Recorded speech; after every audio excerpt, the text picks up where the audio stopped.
Cześć kochani, witam Was jak zwykle na kanale Barwy Zdrowia, czyli Janusz Dąbrowski Was wita. Dzisiaj porozmawiamy sobie o przetworzonej, nieprzetworzonej żywności.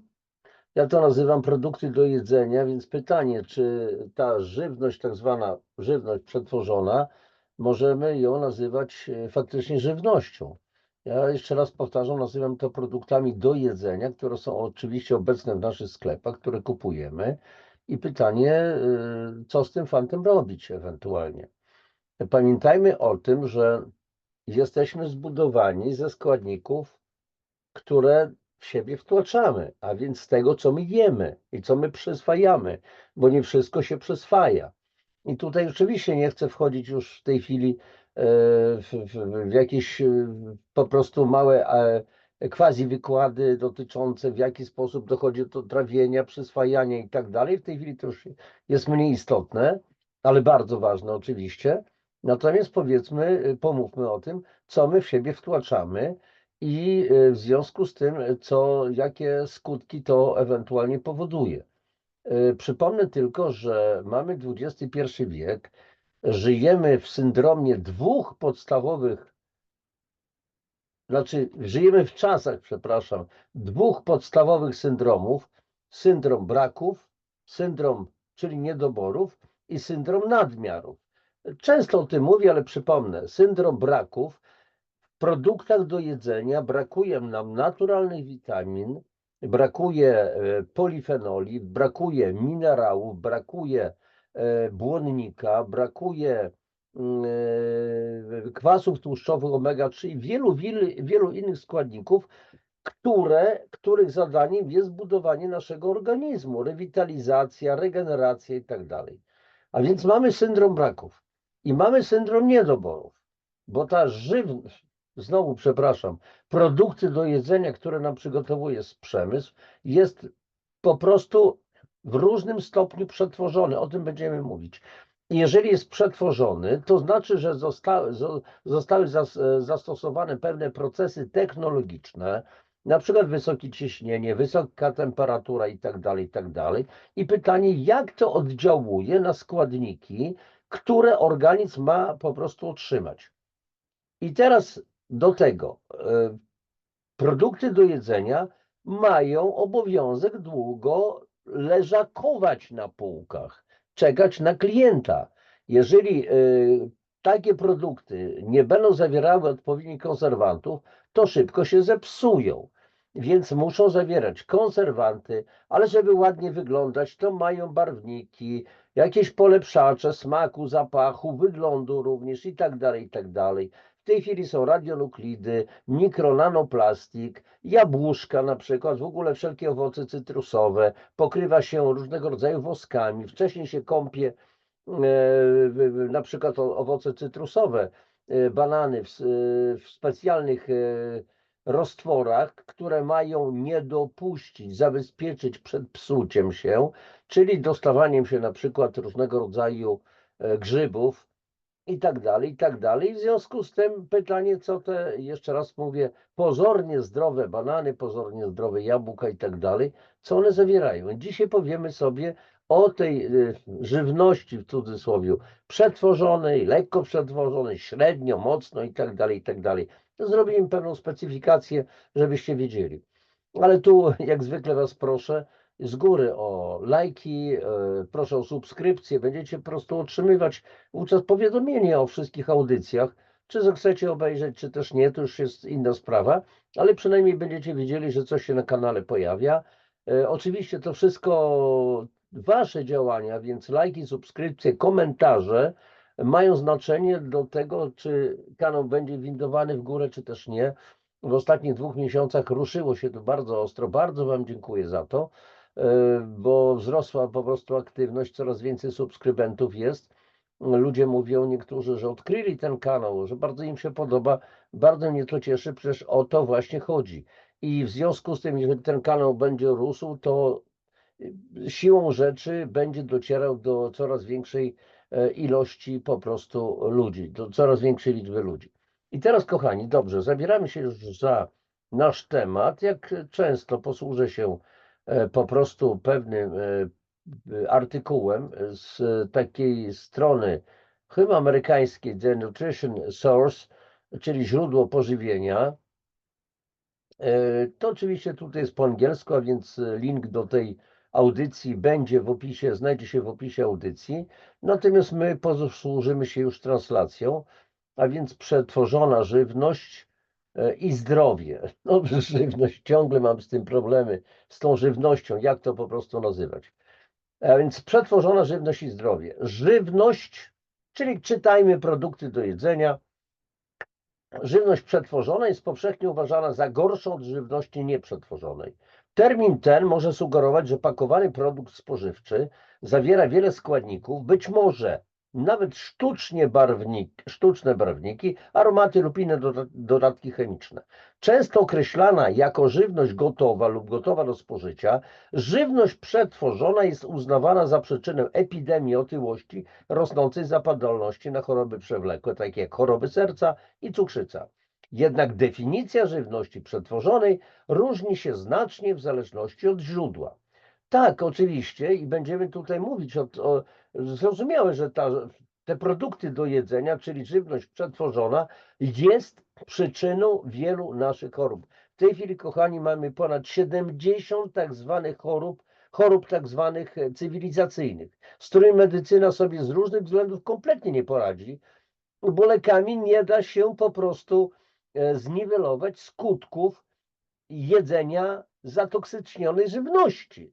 Bo te wszystkie toksyny, ta cała chemia, te barwniki, polepszacze, spulchniacze i tak dalej, to jest, skutkuje po prostu zakwaszeniem organizmu, czyli kwasicą metaboliczną niskiego stopnia, latentną, czyli bezobjawową, dla medycyny bezobjawową, więc w jaki sposób się z tego wyleczyć? Pigułką się z tego wyleczyć, bzdura na kółkach. Ale to już jest troszeczkę inny temat.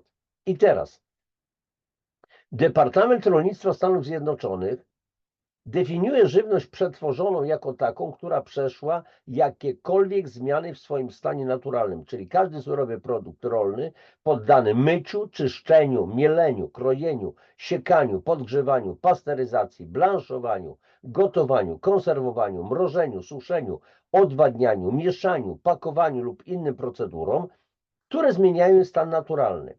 Żywność może zawierać dodatki innych składników, takich jak konserwanty, aromaty, składniki odżywcze, inne dodatki do żywności lub substancje dopuszczone do stosowania w produktach spożywczych, takie jak sól, cukry i tłuszcze. I tu, jeżeli mamy o cukry i o tłuszcze, słuchajcie, pole do popisu, co to są cukry, co to są tłuszcze, jakie tłuszcze, trans, cis i tak dalej, cukry, na przykład syropy glukozowo-fruktozowe.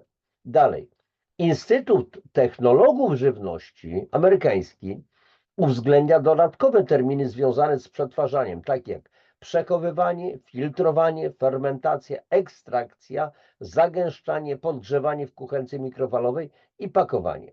Zgodnie z tymi standardami praktycznie cała żywność sprzedawana w supermarketach byłaby w pewnym stopniu sklasyfikowana jako przetworzona.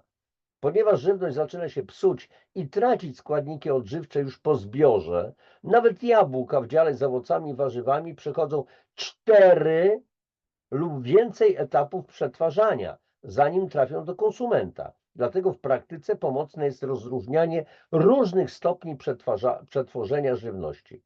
A więc rodzaje przetwarzania żywności.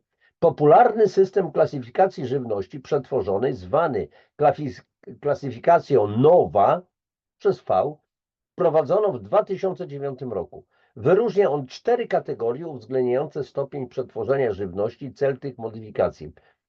Po pierwsze, żywność nieprzetworzona lub minimalnie przetworzona. Żywność nieprzetworzona obejmuje naturalne, jadalne części roślin i zwierząt. Żywność minimalnie przetworzona została nieznacznie zmodyfikowana, aby ułatwić jej przechowywanie, przygotowanie i spożywanie. Ten poziom przetwarzania nie zmienia znacząco wartości odżywczej żywności. Przykładami takich procesów są czyszczenie i usuwanie niejadalnych lub niepożądanych części, mielenie, chłodzenie, pasteryzacja, fermentacja, zamrażanie i pakowanie próżniowe.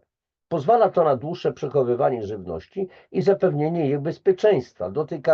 Do tej kategorii zalicza się wiele świeżych owoców, warzyw, produktów pełnoziarnistych, orzechów, mięsa, jogurt naturalny bez dodatku cukru i sztucznych słodzików, świeży i suszony makaron, herbata, kawa i mleko. Dalej, przetworzone składniki kulinarne.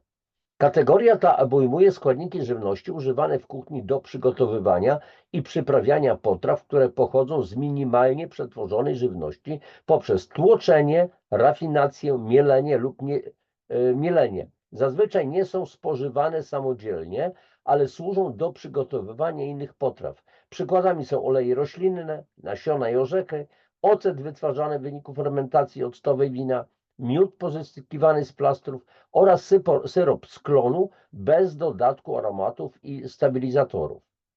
Przetworzona żywność. W tej kategorii przetwarzanie zwiększa trwałość żywności, czyli produktów do jedzenia, lub modyfikuje lub poprawia jej smak i teksturę.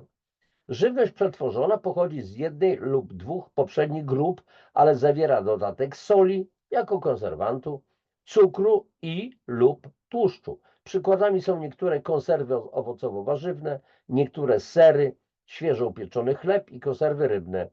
Te produkty zazwyczaj składają się z co najmniej 2-3 składników i można je łatwo spożyć bez dalszego przygotowywania. Żywność ultraprzetworzona. Często nazywana również żywnością wysoko przetworzoną.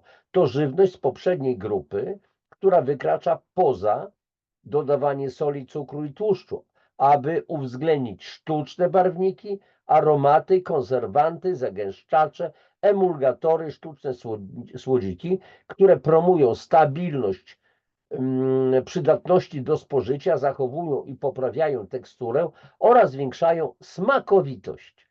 Fajnie to brzmi, smakowitość, poprawienie smakowitości. W przypadku żywności ultraprzetworzonej występuje kilka etapów przetwarzania z wykorzystaniem wielu składników.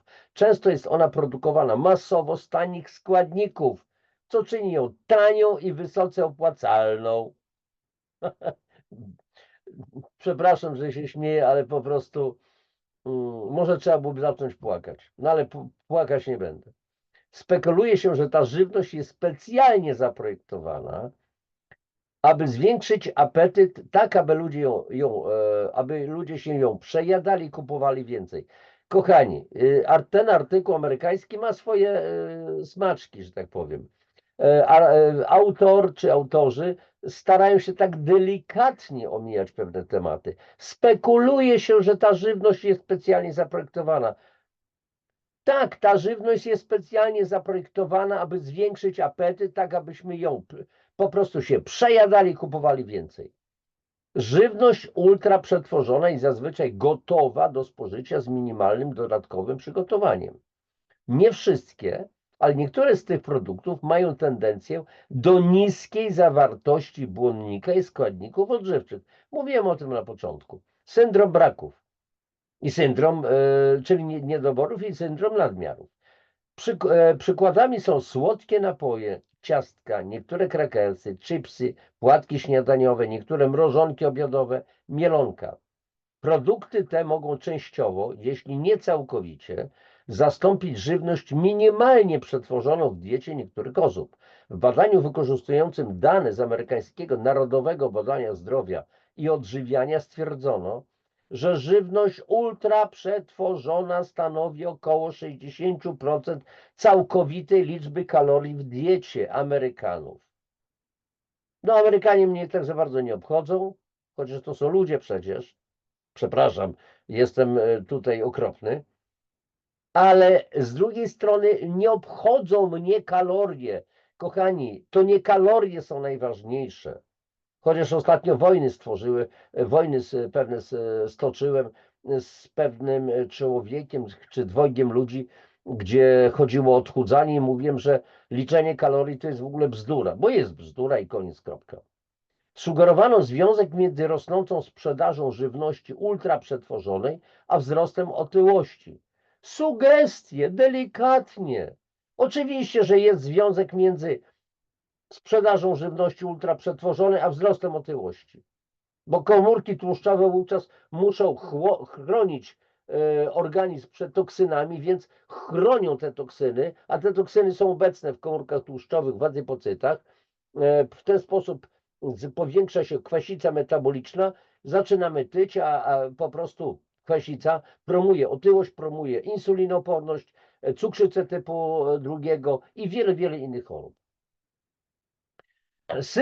System NOVA jest uznawany przez, czyli NOVA jest uznawany przez Światową Organizację Zdrowia, WHO, Organizację do Spraw Wyżywienia i Rolnictwa FAO oraz Panamerykańską Organizację Zdrowia, ale obecnie nie jest uznawany w Stanach Zjednoczonych przez Agencję do Spraw Żywności i Leków, FDA, ani przez Ministerstwo Rolnictwa Stanów Zjednoczonych. NOVA krytykowane jest za zbyt ogólne klasyfikowanie niektórych produktów spożywczych, co powoduje zamieszanie. Na przykład jogurt może należeć do więcej niż jednej kategorii. Jogurt naturalny jest minimalnie przetworzony, ale jogurt owocowy z dodatkiem substancji słodzących może być oznaczony jako przetworzony lub ultraprzetworzony, w zależności od ilości dodanych substancji słodzących i innych chemicznych dodatków.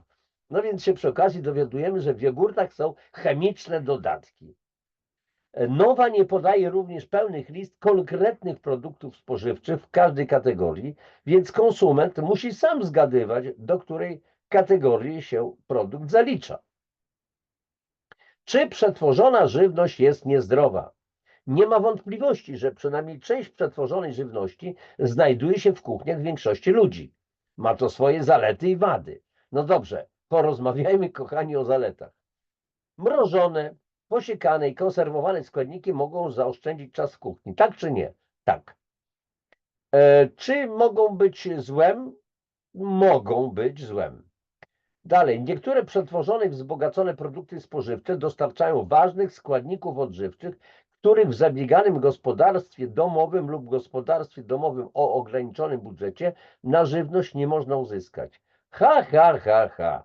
Tu już miałbym duże pole do popisu, po prostu do krytyki. Niektóre przetworzone, wzbogacone produkty, wzbogacone czym? Syntetycznymi witaminami. W Stanach na przykład, słuchajcie, chleb usuwa się kiełki z ziaren, dlatego że kiełki zawierają witaminy tłuszczowe, na przykład AE, i jeżeli się zmiele, zrobi się mąkę razem z kiełkami, to te witaminy po prostu jako tłuszcze będą jełczeć, będą psuć mąkę, a mąka ewentualnie musi długo leżeć.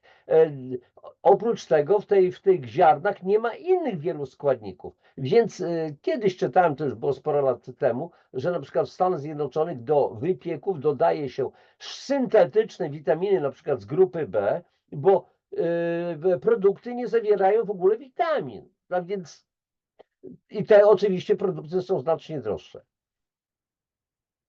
A więc jest sprawa taka, zamiast wyprodukować od razu nawet droższą żywność, ale zdrową, produkuje się tanią, dodaje się dodatki i ta żywność znowu drożeje. Przecież to jest paranoja. Z punktu widzenia wartości odżywczych, żywność przetworzona, a nawet ultra przetworzona, może dostarczać kluczowych składników odżywczych. Kochani, ja wiem, że autorzy artykułu mają swoje jakieś cele, ale ja się z tym nie zgadzam. Niektóre składniki odżywcze, tak jak białko, są naturalnie zachowywane w procesie przetwarzania, a inne, tak jak witaminy z grupy B i żelazo, mogą zostać dodane z powrotem, o tym, o czym ja mówiłem, bo nie wiedziałem dokładnie, że tam w dalszej części tego tekstu będzie o tym mowa. A więc mogą zostać dodane z powrotem, jeśli ulegną utracie w procesie. Paranoja. Owoce i warzywa szybko zamrożone po zbiorze mogą zachować większość witaminy C. Ciągle mówimy o zaletach produktów przetworzonych. W całej historii żywność wzbogacana określonymi składnikami odżywczymi zapobiegała niedoborom i związanym z nim problemom zdrowotnym u niektórych grup ludności. Kochani, bzdury nad bzdurami tutaj, ale pamiętajcie, że jeżeli ja nawet coś cytuję, znajduję jakiś artykuł, to nie oznacza, że ten artykuł ma być dla nas wyrocznią. I teraz popatrzcie. Przykładami są kaszki dla niemowląt, wzbogacane żelazem i witaminami z grupy B, zapobiegające anemii, mleko wzbogacane witaminą D, zapobiegające krzywicy, mąka pszenna wzbogacana kwasem foliowym, zapobiegająca wadom wrodzonym, chodzi o wady wrodzone cewy nerwowe u niemowląt, oraz jod dodawany do soli zapobiegający wolu. A po co się dodaje jod do soli, jeżeli sól będzie kamienna, prawdziwa, że tak powiem, to czy na pewno trzeba będzie dodawać ją jodować? A czym się przy okazji joduje? A dlaczego w takim razie kaszki dla niemowląt mają być wzbogacane żelazem i witaminami z grupy B? Po co? To dlaczego te kaszki same z siebie nie są zdrowe, że tak powiem? Dalej. Zalety. Jako zalety. Przetwarzanie niektórymi metodami, takimi jak pasteryzacja, gotowanie i suszenie, może zniszczyć lub zahamować rozwój szkodliwych bakterii. Prawda. Dodatki takie jak emulgatory zachowują konsystencję żywności, zapobiegając na przykład rozdzielaniu się masła orzechowego na części stałe i płynne. Inne funkcje przetwarzania obejmują opóźnienie psucia się żywności, zachowanie pożądanych walorów sensorycznych żywności, a więc smaku, tekstury, aromatu i wyglądu, oraz zwiększenie wygody przygotowywania kompletnego posiłku. I słuchajcie, to jest zaleta. Zaleta taka, że opóźnienie psucia się żywności, dobrze, ale jeżeli się dodaje konserwanty, no to żywność się nie psuje, ale psuje nasze zdrowie przecież, tak? Jeżeli nawet żywność długo przetworzona, wysoce przetworzona będzie zachowywać w wyniku dodania jakichś chemicznych świństw, tak to będę nazywał, dzięki którym zachowuje się smak, tekstura, aromat, wygląd, no to dobrze, pięknie to wygląda, ładnie, ale co się dzieje z moim zdrowiem? Dalej, ostatnia zaleta. Zaleta z czyjego punktu widzenia? Naszego, konsumenta, waszego?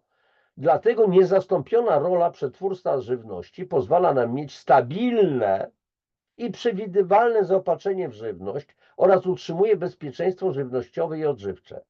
A więc oczywiście mamy stabilizację zaopatrzenia, bo te wszystkie produkty mogą długo leżeć w magazynach i mogą być dostarczane bezpośrednio na rynek. Ale co to ma, jakie to ma cechy wspólne ze zdrową żywnością? Wady. W zależności od stopnia przetworzenia składniki odżywcze mogą ulec zniszczeniu lub utracie. Obieranie zewnętrznych warstw owoców, warzyw, produktów pełnoziarnistych może spowodować utratę składników odżywczych roślin, na przykład fitochemikaliów, mam na myśli na przykład antocyjany, w ogóle całą grupę bioflawonoidów, inaczej oligoproantocyjanidyn, innych związków zaliczanych do polifenoli oraz błonnika. Podgrzewanie lub suszenie żywności może zniszczyć niektóre witaminy i minerały. No niestety, chociaż producenci żywności mogą przywrócić część utraconych składników odżywczych, a w jaki sposób? Dodając syntetyczne witaminy, odtworzenie żywności w jej pierwotnej postaci jest niemożliwe. Obecnie chleb i mrożonki należą do najczęściej spożywanych produktów ultraprzetworzonych w USA. Mówimy o USA, a jak jest w Polsce?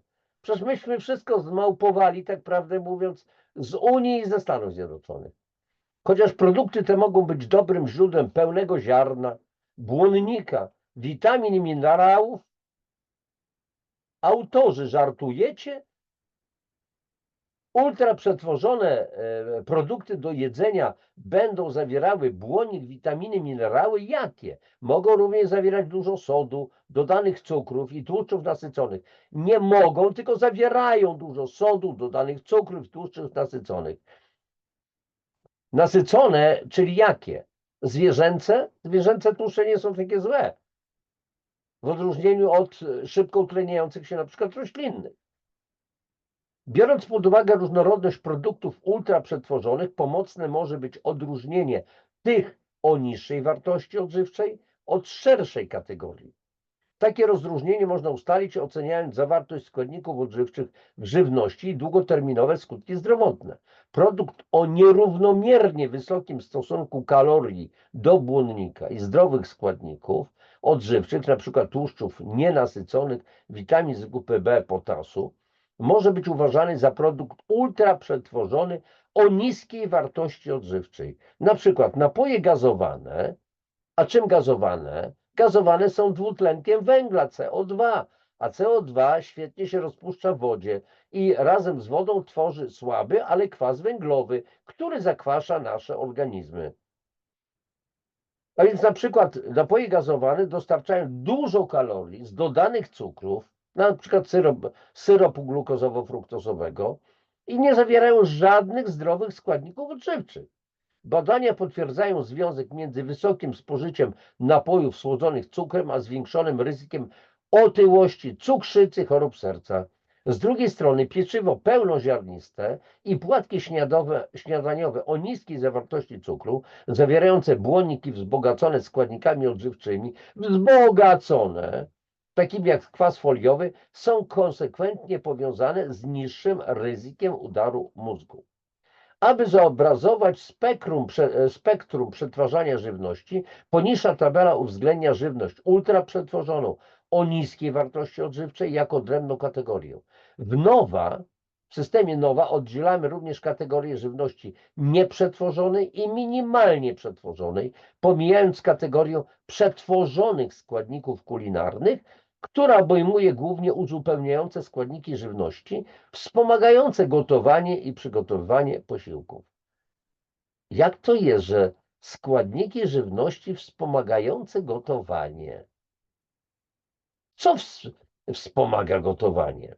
No i kochani, mamy tutaj tabelę, gdzie jest kilka kolumn: nieprzetworzona żywność, żywność minimalnie przetworzona, przetworzona żywność, żywność ultraprzetworzona i żywność ultraprzetworzona o niskiej wartości odżywczej. Dla przykładu tylko jednym owockiem się posłużymy, jabłkiem, a więc żywność nieprzetworzona, całe jabłko. Żywność minimalnie przetworzona, wstępnie zapakowane plasterki jabłek bez dodatków.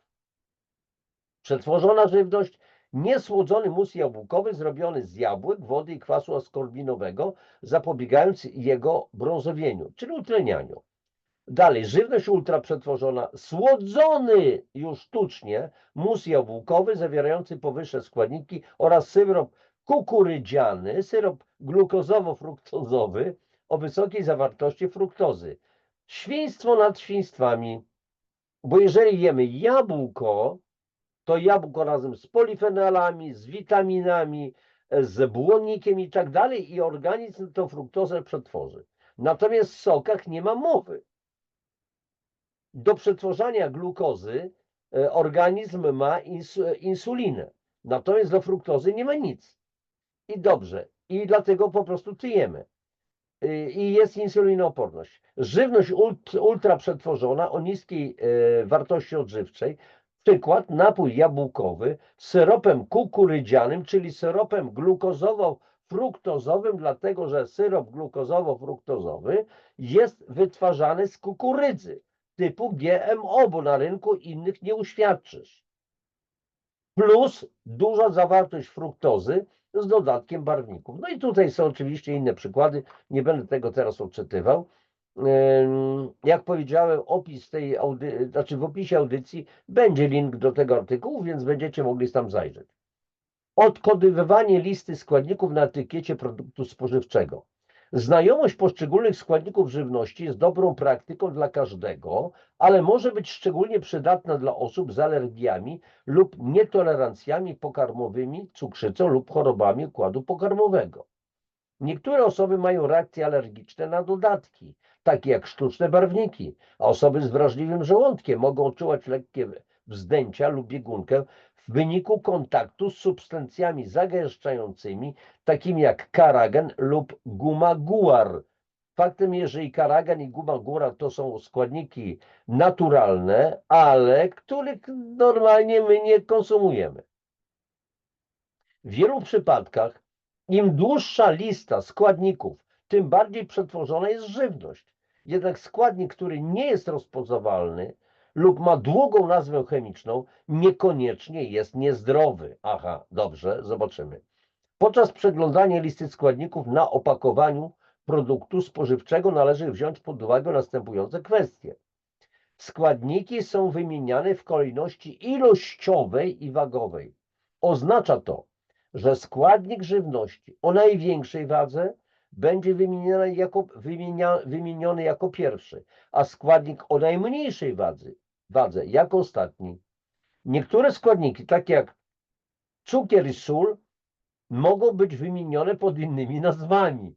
Na przykład alternatywne nazwy dla cukru to syrop kukurydziany o wysokiej zawartości fruktozy, miód, nektar z agawy, cukier trzcinowy, odparowany sok z trzciny cukrowej. Jaka jest różnica między cukrem trzcinowym a cukrem na przykład z buraka cukrowego? Cukier kokosowy, dekstroza, syrop słodowy, melasa lub cukier turbinado. Jeżeli jest melasa, to już jest lepiej, bo w melasie jest masa składników na przykład mineralnych. Inne nazwy dla sodu to glutaminian monosodowy lub fosforan disodowy. Jeśli żywność jest wysoko przetworzona, może zawierać kilka dodatków spożywczych, takich jak sztuczne barwniki, aromaty czy konserwanty. Nazwy ich składników mogą być mniej znane. Niektóre konserwanty zwiększają bezpieczeństwo żywności, zapobiegając rozwojowi pleśni i bakterii. Ale skutkiem ubocznym jest też negatywne oddziaływanie na nasz organizm. Inne pomagają zapobiec psuciu się żywności lub powstawaniu nieprzyjemnych smaków. Przykłady, które można znaleźć na etykiecie to konserwanty, kwas askorbinowy, ok, benzoesans sodu, sorbinian potasu, tokoferole, czyli witamina E, benzoesans sodu jaki, czy produkowany w drodze syntez chemicznych z toluenu, czy też naturalny, bo na przykład Sambucus niger, czyli bezczarny, zawiera naturalny na przykład kwas benzoesowy, z którego można pozyskać benzoesans sodu. Tak samo można ten benzoesans sodu, o ile dobrze pamiętam, pozyskiwać na przykład z owoców jarzębiny. Tak samo sorbinian potasu. Jeżeli to jest sztucznie, niby ten sam wzór, ale pamiętajmy o tym, że w przyrodzie nie ma pojedynczego składnika wyekstrahowanego. Więc ten sorbinian potasu, na przykład otrzymywany, o ile dobrze pamiętam, zaznaczam, z jagód jarzębiny, będzie zawierał również inne składniki. Na przykład całkiem dobre, że tak powiem, dla organizmu. Dalej. Emulgatory zapobiegające rozdzielaniu się cieczy ciał stałych. Lecytyna sojowa, monoglicerydy. No i te monoglicerydy to tak brzmią bardzo chemicznie. A lecytyna sojowa, jaką mamy soję? Czy mamy inną soję niż genetycznie modyfikowaną? Zagęszczacze nadające teksturę. Guma ksantanowa jest taki zagęstnik ksantan, on jest po prostu produkowany z roślin po prostu. Pektyna, karagen, guma guar. Guma guar to nie jest guma w sensie kauczuku, tylko na przykład wyobraźcie sobie, że macie w ogrodzie śliwę, czereśnie, wiśnie i tak dalej. Czasami dochodzi do uszkodzenia gałęzi i wówczas zaczyna wypływać taki po prostu sok. A więc to są tak zwane gumy. One później gęstnieją i tak dalej. Więc gumę guar też produkuje się z roślin. Dalej, barwniki. Sztuczny barwnik FDNC Yellow numer 6 lub naturalny beta-karoten nadający żółty odcień. Beta-karoten to jest tak zwana prowitamina witaminy A.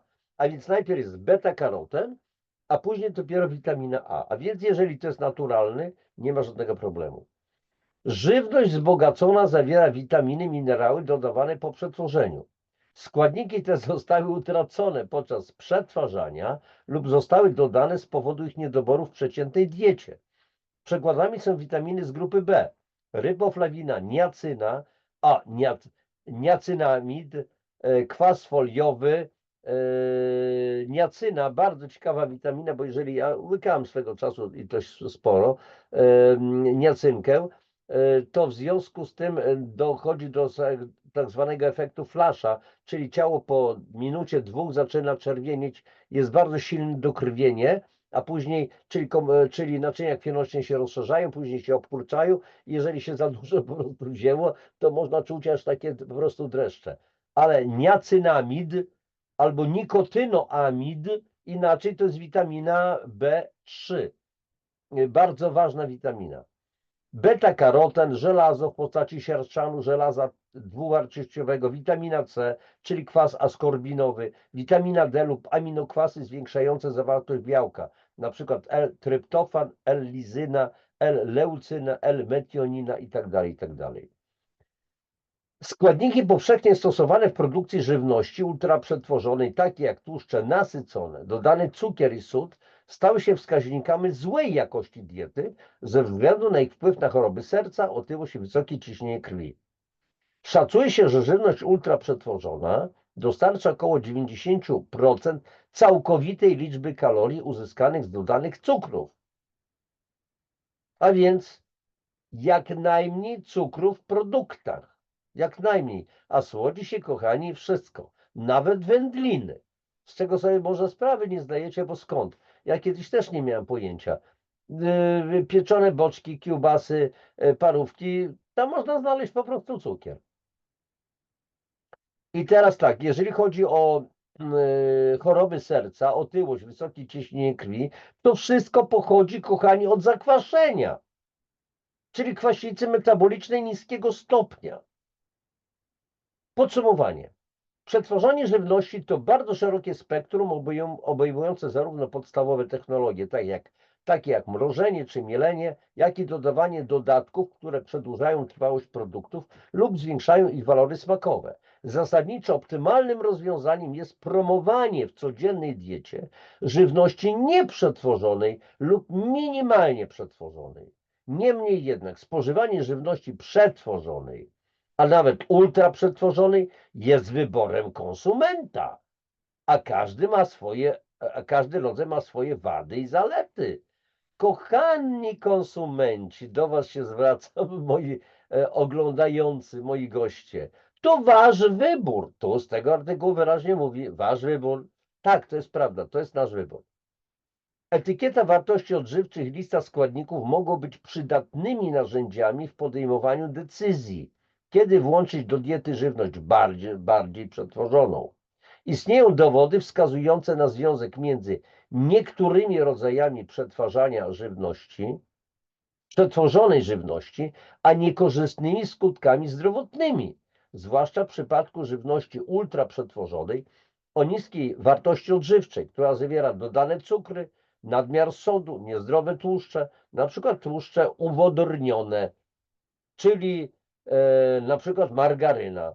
Istnieją jednak również produkty ultraprzetworzone, które zawierają niewielkie ilości tych składników, a jednocześnie są wzbogacane w korzystne składniki odżywcze, takie jak wapń, białko, błonnik oraz witaminy B i D.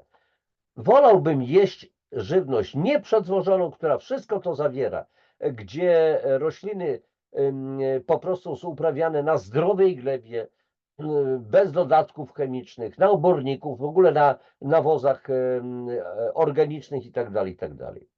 Badania wciąż wyjaśniają, czy szkodliwe skutki zdrowotne spożywania żywności ultraprzetworzonej wynikają z wyższego stopnia przetworzenia, czy po prostu z niższej jakości odżywczej, często towarzyszącej tego typu produktom. Wiecie, jak czytam takie zdanie, że ciągle musimy to badać. Dobrze, badania są potrzebne, ale przecież to widać już od wielu lat.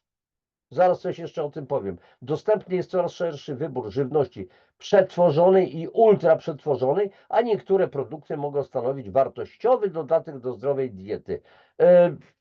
Kochani autorzy, absolutnie się z wami nie zgadzam. I koniec, kropka. Jeńców nie biorę. A teraz a propos tego, słuchajcie, badania wciąż wyjaśniają. W 2017 roku byłem na pewnym sympozjum, 5. Świętokrzyskie spotkania reumatologiczne, tam zaproszony przez ówczesnego szefa czyli ordynatora Świętokrzyskiego Centrum Reumatologii, nie w tej chwili nieważne już nazwisko i imię, byliśmy zaprzyjaźnieni. Było 130 lekarzy, ja byłem jedynym magistrem inżynierem na tym sympozjum. Miałem tam mieć 3 wykłady, miałem tylko jeden. Wybuchł później skandal pewien w związku z tym wykładem, no ale mniejsza z tym. I w jednym z dni, bo to były 3 dni, występował lekarz, bardzo otyły, wyjątkowo otyły, ważący, ja mam 1,78 m, on myślę, że był niższy ode mnie, przynajmniej o 10 centymetrów i co najmniej 130 kg ważył, bo akurat ja mam taki rentgen w oczach, że tak powiem. I miał temat związki osteoporozy z otyłością. 20 minut takiego krótkiego wykładu, prelekcji i wyjaśniał, próbował wyjaśnić, czy są te związki, czy nie. Ale wyjaśniał w taki sposób, że po skończonej prelekcji wstał młody lekarz i mówi: panie doktorze, to są te związki osteoporozy z otyłością, czy też nie? I ten lekarz otyły powiedział: proszę państwa, no jedne badania wskazują, że są, drugie badania wskazują, że nie są, nie ma tych związków, musimy to jeszcze ciągle badać. No i tak są badania, pieniądze, granty się sypią, a my sobie badamy i badamy. A na te diktum jeszcze wstał jeden z przewodniczących tego całego bałaganu, taki pewien profesor Polak z Kanady, który powiedział: proszę państwa, ale otyłość nie jest taka zła, bo jeżeli na przykład są kobiety bardzo otyłe i już w wieku, na przykład starsza pani w wieku 60 lat, to ja się śmiałem z tego, starsza pani w wieku 60 lat, cymbalistwo po prostu, i ona jest bardzo otyła i upadnie, na przykład, to gdyby była szczupła, to mogłaby złamać szyjkę kości udowej, a tak ta poduszka, gdzie na pupie akurat, chroni ją, jest takim amortyzatorem. Była wówczas podczas tego sympozjum, również na tym prelekcji, moja partnerka Anna Zagórska, świetny biotechnolog, edukator medyczny, i myśmy spojrzeli, po prostu nie mogliśmy wytrzymać, myśmy wybuchnęli śmiechem. To było takie, wiecie, spontaniczne, więc ludzie oglądali się, dlaczego my się śmiejemy. Podczas na tym sympozjum był też czeski lekarz, dr Otto Horak, twórca metody kompleksowego wspomagania organizmu. Słuchał tego, widziałem po jego minie, że coś się dzieje, podchodzę do niego na przerwie i pytam, mówię: panie doktorze, czy pan rozumie, co tu się dzieje? Bo cały czas tłumaczył mu. I on mówi: ja rozumiem, ale ja niczego nie rozumiem. Rozumiecie, kochani, o co chodziło? No. To tylko tyle. Tak jak mówiłem, jeszcze tam będzie troszeczkę tekstu, ale w tej chwili zatrzymujesz udostępnienie. Więc w jakim celu akurat ten artykuł przedstawiłem? Żebyście po prostu mieli obraz, jak się żywnością, produkty do jedzenia się klasyfikuje. Wnioski wyciągacie sami. Ja swoje wnioski mam. Podstawowy wniosek to jest taki, że to my, konsumenci, decydujemy, co kupić. A więc warto czytać etykiety, warto przebierać między produktami na półkach, warto się uczyć, poznawać to wszystko, bo to, co nam wciskają, to jest po prostu często zwyczajny chłam. Mięso jest naszczykiwane, z kilograma mięsa robi się kilo na przykład 80, nawet więcej. We wszystkich takich produktach, po prostu jakichś konserwach różnego rodzaju, a więc na przykład jakiś tam groszek, marcheweczka i tak dalej, ale też majonezy, ketchupy, musztardy. Oczywiście jest masa konserwantów, bo to wszystko musi stać na półkach. Ja też nieraz kupuję to świadomie, bo wiem, że nic innego nie kupię, a nie chce mi się na przykład swojego własnego majonezu robić, załóżmy, bo załóżmy nie mam czasu, ale wiedząc, co jem, z kolei to wiem, że to, co będzie mi szkodzić, muszę to zneutralizować. I dlatego po prostu się suplementuję już bardzo regularnie od 12 lat, od 2013 roku. a więc likwiduję tą kwasicę metaboliczną niskiego stopnia, dożywiam swój organizm, jest kolostrym, jest reishi, są suplementy, które mi oczyszczają wątrobę, wieloskładnikowe minerały zawierające kwaśne węglany, różnych pierwiastków i cytryniany, wielu pierwiastków i tak dalej, i tak dalej. Żel aloesowy, bardzo wysokiej jakości. No i żyję. Na razie żyję. Wszystkiego dobrego Wam życzę. Na koniec oczywiście jak zwykle powtórzę prośbę o lajki, o subskrypcję, o komentowanie i do następnego zobaczenia. Papatki, cześć, trzymajcie się, papa.